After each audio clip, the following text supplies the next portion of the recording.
उसमें कौन कौन सी बड़ी बात है। इंतजार कीजिएगा क्या किसी का? जरूरत होगा तो हम लोग ले लेंगे उसमें। आपको कैसे विश्वास हो इस टीका पर, इसके लिए तो लेना चाहिए पहले राज्य के मुखिया को, देश के मुखिया को, राज्य के स्वास्थ्य मंत्री को। नमस्कार, न्यूज फॉर नेशन देख रहे हैं आप। आपके साथ मैं हूं ऋचा शर्मा। एक तरफ जहां पूरा देश कोरोना पर विजय का महापर्व मना रहा है क्योंकि आज से वैक्सीनेशन की शुरुआत हो गई है, तो दूसरी तरफ आरजेडी में वैक्सीनेशन को लेकर दो फाड़ दिख रहा है। हम ऐसा इसलिए कह रहे हैं क्योंकि आरजेडी के प्रवक्ता मृत्युंजय तिवारी कह रहे हैं कि अगर वैक्सीनेशन करना ही है तो सबसे पहले पीएम मोदी और नीतीश कुमार को लेना चाहिए ताकि जनता आश्वस्त हो जाए और विश्वास किया जा सके। उसी तर्ज पर आरजेडी के कई नेता ऐसा कहते दिख रहे हैं। मुकेश नंदन की बात करें तो वो भी कमोबेश यही बातें कह रहे हैं, लेकिन दूसरी तरफ आरजेडी के कद्दावर नेता भूदेव चौधरी कह रहे हैं कि अगर जरूरत पड़ी तो हम सब कोरोना वैक्सीन लेंगे। ऐसे में ये कहना बिल्कुल गलत नहीं होगा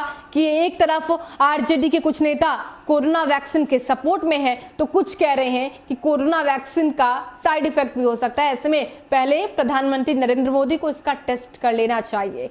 अब आपको छोड़ जाते हैं इस सियासी बयानबाजी के साथ। कौन सी बड़ी बात है। इंतजार कीजिएगा क्या किसी का? जरूरत होगा तो हम लोग ले लेंगे उसमें। आप कोरोना का टीका लेंगे आज से प्रधानमंत्री ने? बिल्कुल बिल्कुल, उसमें कहाँ दिक्कत है, सबों को लेना चाहिए। उसमें से हम लोग भी हैं, बारी आएगी तो हम लोग भी ले लेंगे।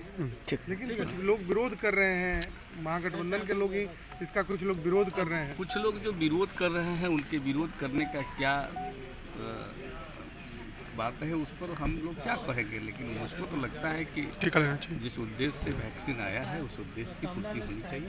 ठीक। Thank you. टीका जो है सब जगह पूरे विश्व में, तो पहले जनता पर को कैसे विश्वास हो इस टीका पर, इसके लिए तो लेना चाहिए पहले राज्य के मुखिया को, देश के मुखिया को, राज्य के स्वास्थ्य मंत्री को।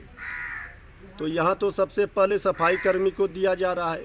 अब बीजेपी के वैक्सीन पर तो भरोसा करना मुश्किल है, इसलिए जनता में जब तक विश्वास नहीं होगा, क्योंकि वैक्सीन को लेकर तरह तरह की बात सामने आ रही है कि वैक्सीन लेने के बाद इसका साइड इफ़ेक्ट भी हो सकता है, क्या है नहीं है, जनता में कैसे इसका विश्वास जगे। क्योंकि वैक्सीन को लेकर के आम जनता में कोई खास इसको लेकर के उत्साह नहीं देखा जा रहा है, इसलिए कि अब इसका क्या रिजल्ट आता है नहीं आता है ये तो देखना पड़ेगा। लेकिन भारत में ये बिहार में सबसे पहले टीका क्यों नहीं ऐसे लोग लगवा रहे हैं जिनसे जनता का विश्वास वो जीत सकें, ये सवाल खड़े होते हैं।